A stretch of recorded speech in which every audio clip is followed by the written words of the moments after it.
on passe maintenant au plan suivant. Je fais le plan analytique, les causes, les conséquences, les solutions. Maintenant, on passe au plan dialectique. La première chose qu'on remarque, dans le plan dialectique, il y a ce petit préfixe qui est dit. Alors dit, ça indique tout ce qui a une dualité ou d'accord? Et ça veut dire il est composé de deux choses. Ça veut dire un plan dialectique, il doit comprendre deux éléments de la même sorte. مثلا, comme c'est de l'argumentation, c'est deux avis. Ça veut dire un qui connaît le sujet, le sujet dit, comme c'est un plan dialectique, tu vas avoir un premier avis et un deuxième avis. D'accord? Il y a deux avis sur le même sujet.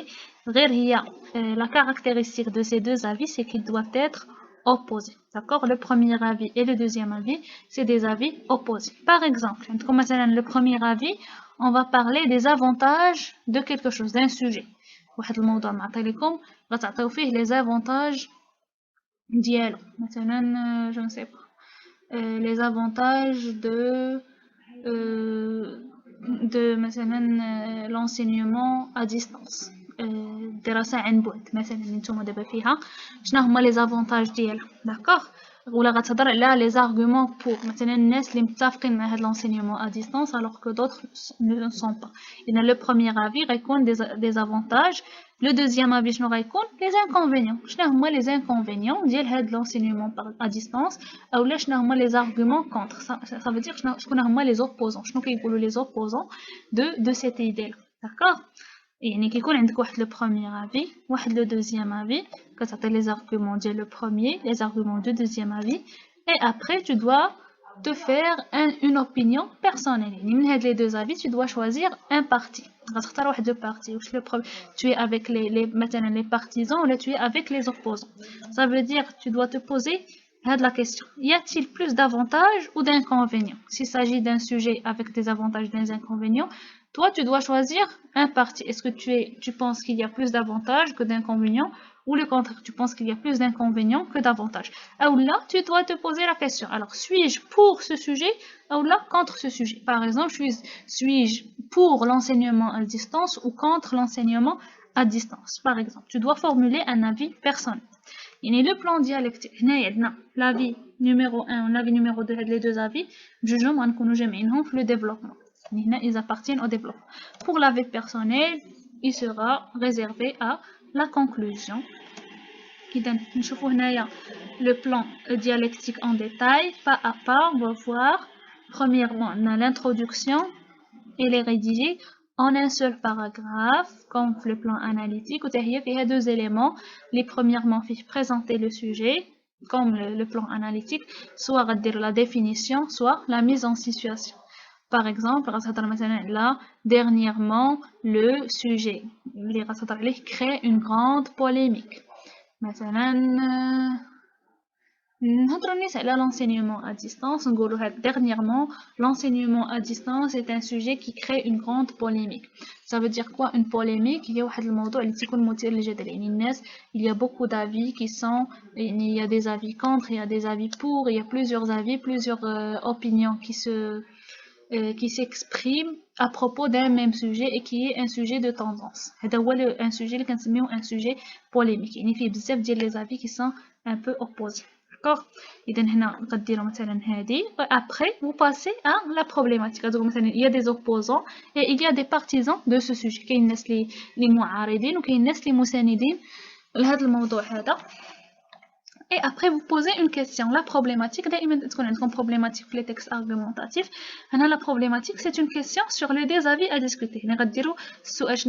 Quels sont les avis des partisans et ceux des opposants? Ou là, si on parle d'avantages et d'inconvénients, quels sont les avantages et quels sont les inconvénients de ce sujet? D'accord? Si ce n'est pas un avis qui comprend des avantages, des inconvénients, ou là, des arguments contre, des arguments pour, ça peut être des idées à formuler. Il y a des gens qui pensent ainsi et des gens qui pensent autrement. D'accord? Quels sont les arguments des uns et quels sont les arguments des autres? Tout simplement. Après l'introduction, on passe au développement. Pour le développement, on a l'avis numéro 1, l'avis numéro 2, il y a deux avis. Ça veut dire il y a deux paragraphes. L'avis numéro 1, l'avis numéro 2, on va voir. Alors, pour le premier avis, c'est la thèse. Pour le deuxième avis, c'est l'antithèse. Ça veut dire la thèse qui est opposée à la première thèse. Comme la thèse, vous allez présenter trois arguments. Bien sûr, les arguments doivent être expliqués. Et aussi, vous allez les répartir avec les connecteurs d'abord, ensuite, enfin, ou le premièrement, deuxièmement, finalement. Il y a la règle fixe. اختاروا les connecteurs qui servent à l'énumération. N'importe quel connecteur que vous aimez, votre préférence, vous devez énumérer vos arguments. C'est comme l'argument un texte bien ordonné, c'est un texte cohérent, c'est un texte qui est bien apprécié par les correcteurs.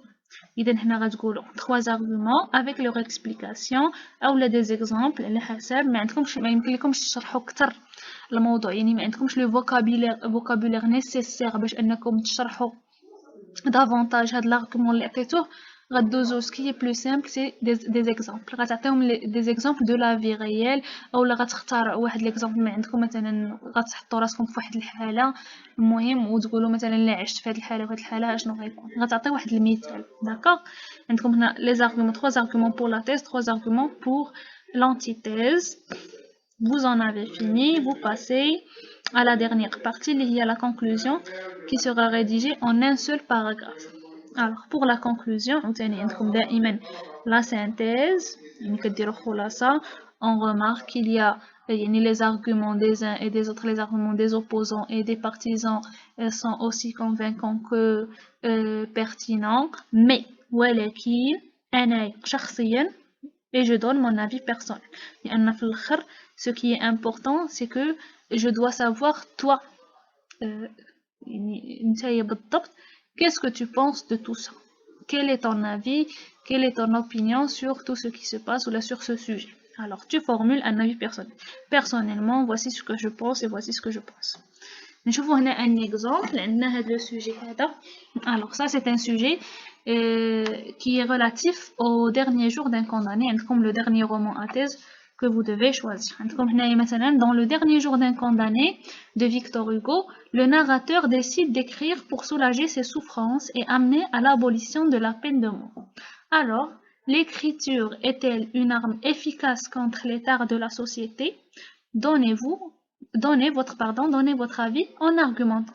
إذا هنا قريتوا le sujet دائما قراوه وعاودوا قراوه lisez et relisez pour que vous sachiez de quoi parle vraiment le sujet. Par exemple هنايا le dernier jour d'un condamné de Victor Hugo le narrateur tout ça راه ما غيكون عنده حتى علاقة في ce que vous allez rédiger. D'accord? C'est pas le sujet, c'est seulement une mise en situation يعني فهاد لا كونسيلي عطينكم ولكن ما عندها حتى علاقه بلو سوجي يعني قراو مزيان باش تعرفوا شنو هو لو سوجي. Après avoir lu, vous allez relever les mots clés, bien sûr. Les mots clés هنايا premièrement le mot qui se répète et les mots qu'on voit le plus c'est écrire اللي هو qui sort du lot اللي باين هو le mot écrire. هنا donner votre avis, ça veut dire هنا جوج ديال les mots écrire ça veut dire le sujet général هو على l'écriture و l'écriture vous allez donner votre avis sur هاد l'écriture هاد يعني غتعطيو رايكم واش نتوما بالنسبه لكم l'écriture بصح c'est une arme efficace contre les tares de la société ou non انها ما تنفع والو. Vous allez donner votre avis. هنا شدينا les mots clés. اول حاجه on détermine le plan à utiliser. هنا عارفين بان le plan que vous devez utiliser c'est le plan dialectique. يمكن لكم تستعملوا un autre plan اللي غنشوفوه من بعد ولكن نبقاو مثلا هنا كنخدموا le plan dialectique. Ça veut dire on va donner les arguments pour cette idée, les arguments contre cette idée اللي هي أن écrire c'est pour soulager ses souffrances. Je détermine le plan, après je réunis les arguments. بحال اللي درنا في les causes ou les conséquences درتو واحد le tableau à deux colonnes. Vous tracez un tableau dans le brouillon à deux colonnes فيه les causes ou les conséquences. هنا vous allez tracer un tableau عاوتاني à deux colonnes فين غديروا فيه les arguments pour et les arguments contre. Bien sûr, comme تعرفوا شنو هما هاد les deux avis qui sont opposés. عندكم هنا l'écriture يعني a beaucoup de bienfaits sur l'être ou l'écriture peut être nuisible. هادو هما les deux avis opposés. غتقولوا les arguments ديال le premier avis ou les arguments ديال le deuxième avis. on va voir un exemple de rédaction pour le sujet de l'écriture. Premièrement, nous avons enseigné si on remarque attentivement, on voit attentivement un peu la forme du texte. Il y a un alinéa au début de l'introduction, un alinéa au début du développement et un alinéa au début de la conclusion. Pas au début du deuxième paragraphe. D'accord? Qui compte un alinéa par partie. Nous avons 3 parties. Introduction, développement, conclusion. Alors, premièrement, l'introduction. L'écriture est une activité qui consiste à exprimer les sentiments, les idées et les pensées par l'écrit. Une définition de l'écriture. On a fait une définition. C'est quoi l'écriture? Alors, vous pouvez ne pas être disposé, ni dans l'examen régional, à trouver une bonne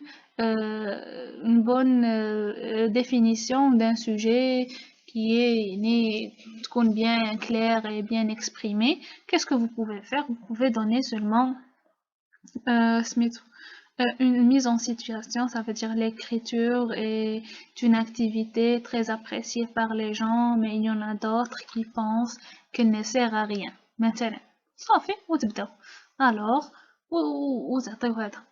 est-ce que l'écriture est vraiment une bonne activité, ou là, est-ce que c'est une activité qui peut nuire à la personne? Alors, l'écriture a pu être développée depuis sa première apparition jusqu'à devenir un art à part. Alors, cet art peut-il vraiment servir à se débarrasser des vices de la société? واش هاد الفن هذا ديال l'écriture يمكن ليه يعاوننا اننا نتخلصوا من العاهات ديال المجتمع؟ ou est-ce juste un moyen d'expression inutile et sans intérêt؟ او لا هي فقط واحد الاداة ديال التعبير اللي ما عندها حتى اهميه وحتى منفعه. Les avis divergent et diffèrent à ce propos. Quels arguments peuvent donc être présentés pour défendre chaque avis؟ هنا السؤال اللي درنا هي شنو هما لي زافي اللي يمكن لينا نستعملوهم باش ندافعوا على كل رأي من هاد الآراء هادو. ونبداو. On passe au développement. Pour le développement, عندنا deux parties. عندنا la thèse هذه اللي غنسميوها la thèse وهذه غنسميوها l'antithèse. Alors pour la thèse, certainement plusieurs avis supportent l'idée que l'écriture peut être une solution contre les problèmes sociaux. هنا درنا une phrase de transition.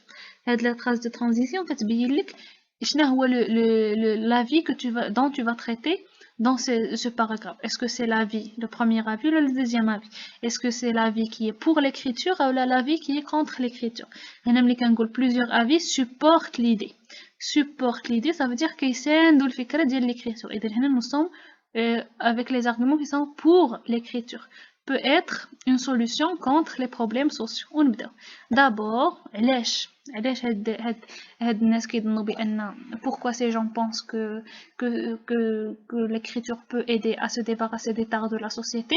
On va voir leur argument. D'abord, en écrivant, on ancre l'histoire d'un passé et on fait durer des récits de gloire et de victoire, ce qui peut encourager les lecteurs à s'améliorer et à améliorer la société par la suite. Le premier avis, on ancre l'histoire d'un passé avec l'écriture. Ou donner un exemple, alors pour présenter un exemple, dire comme les livres d'histoire et les livres religieux qui sont la source d'inspiration de milliers de gens. L'histoire, الكتب الدينية والكتب التاريخية اللي كيعاونوا الناس وكيمثلوا لهم واحد la source d'inspiration. C'est le premier argument. On passe au deuxième argument. Ensuite, l'écriture permet d'alléger les souffrances des gens et de vider les mauvais sentiments de manière pacifique. Deuxième avis, l'écriture peut rendre la personne plus calme, en général. Ainsi, et on va expliquer. Quelqu'un qui porte en lui un mauvais sentiment pourra l'extérioriser sur papier au lieu d'utiliser la violence parmi les gens. C'est une source d'extérioriser sa violence ou sa frustration autre que par la manière physique. Brutal ou violent physiquement, tu peux seulement exprimer tes sentiments négatifs en papier. Et c'est le deuxième argument parce que l'écriture c'est un moyen de paix, de faire la paix. Enfin, l'écriture est le meilleur moyen de sensibilisation contre la violence et la haine, comme c'est un moyen pour faire appel à la conscience des gens à propos d'un sujet quelconque. C'est le troisième argument. On va dire l'exemple. Nous prenons comme exemple le roman Athènes de Victor Hugo, Le dernier jour d'un condamné. Victor Hugo, Le dernier jour d'un condamné, qui a été écrit dans le but d'abolir la peine de mort. Le dernier jour d'un condamné, c'est un roman à thèse. Un roman à thèse, ça veut dire un roman qui défend une idée et qui cherche à transmettre une idée, à convaincre les gens de penser d'une certaine manière. À penser d'une certaine manière. Ils doivent abolir la peine de mort. Alors, il y a beaucoup de gens qui ont été convaincus seulement en lisant le roman Athènes de Victor Hugo. Ça veut dire c'est une façon très, très pratique de convaincre les gens de faire passer un message. Maintenant, saline les arguments pour, on passe aux arguments contre, ça veut dire on passe à l'antithèse. On l'antithèse. Pour l'antithèse, on a une phrase de transition. Parce que tu l'antithèse. Vous dites les arguments, le deuxième avis. Cependant, c'est pour exprimer l'opposition. Cependant, d'autres avis sont contre cette idée de l'écriture comme moyen pour résoudre les tares de la société. Et là, nous avons l'expression contre. Les arguments, c'est des arguments qui sont contre l'écriture ou contre l'idée de l'écriture comme moyen pour résoudre les tares de la société. Et là, on va voir pourquoi. D'une part, l'écriture reste dans le domaine du fictif et ne peut pas vraiment changer la réalité sociale. L'écriture, c'est seulement du fictif, peu et réel dans ce qui est écrit. À titre d'exemple, alors on a un exemple, l'expression. À titre d'exemple, le dernier jour d'un condamné n'a pas vraiment pu changer la réalité car la peine de mort existe toujours. Mais la peine de mort déjà, même si le dernier jour d'un condamné a été publié. Ça veut dire qu'il n'a pas vraiment changé les avis des gens. D'autre part, cette activité enferme le lecteur dans un monde irréel et loin de la vérité. On a obtenu un deuxième argument contre l'écriture. C'est une activité qui enferme le lecteur dans un monde qui est loin de la réalité. Donc, et on explique, le lecteur refuse de faire face à la réalité et devient un citoyen inutile dans sa société. Comment on a expliqué comment l'écriture peut engendrer des citoyens qui ne sont pas vraiment des citoyens présents et utiles pour leur société. Et enfin, le dernier argument, l'écriture peut faire véhiculer des idées dangereuses qui nuiront à la paix et la tranquillité dans la société et dans le monde même. Et par exemple, نديرو المثال ديال هاد l'argument هذا كيقول لك بان l'écriture يمكن ليها توصل يعني افكار qui sont dangereuses. Par exemple, ceux qui ont des idées extrémistes incitant à la guerre et la haine peuvent affecter des lecteurs moins conscients et les pousser à commettre des crimes tels le terrorisme ou le génocide. يعني كنهضروا على مثلا les livres qui véhiculent de mauvaises idées اللي كيكونوا عندهم يعني افكار خاطئه كيوصلوهم ou des gens qui ne sont pas يعني des lecteurs qui sont inconscients ما كيخدموش العقل ديالهم ils peuvent être affectés d'une mauvaise manière. Ça peut mener au crime, au terrorisme, au génocide. Et pour conclure, on passe à la conclusion. La conclusion fait deux éléments, les humains, la synthèse et la vie personnelle. Et c'est dans le plan dialectique. Alors pour conclure, nous trouverons que l'écriture peut être une arme efficace contre les défauts de la société, comme elle peut être une arme destructrice pour cette même société. لقينا بأن l'écriture يمكن لها تكون une arme efficace, ça veut dire واحد السلاح نافع ضد الجرائم ولا ضد العيوب ديال المجتمع، كما أنها تقد تكون une arme destructrice ça veut dire واحد السلاح المدمر لنفس هذا المجتمع هذا. ici هذا هو لا سينتيز، يعني كتقول بأن هاد l'écriture فيها لي ديفو ديالها وفيها لي بيانفي ديالها. et personnellement هنا كتعطي الرأي ديالك. personnellement je crois ولا je pense que l'écriture est une activité très saine et bénéfique pour la personne et pour toutes les gens. وسالينا هنا صافي درتي لافي ديالك، tu as exprimé ton avis personnel. On en a fini avec le texte.